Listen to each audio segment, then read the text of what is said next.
In primetime news this evening, in limbo, parents scared to send children back to school amid COVID-19 pandemic. Investigate them. Health authorities urge to probe sanitizer solutions used by business places. And tighter curfew. New COVID-19 control measures take effect this evening.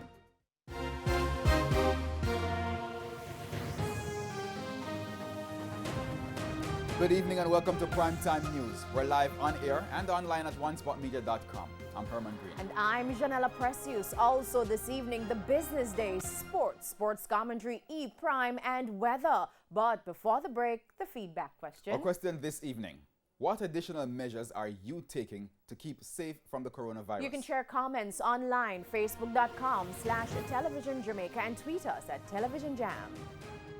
Please stay with us. Primetime News returns right after this break.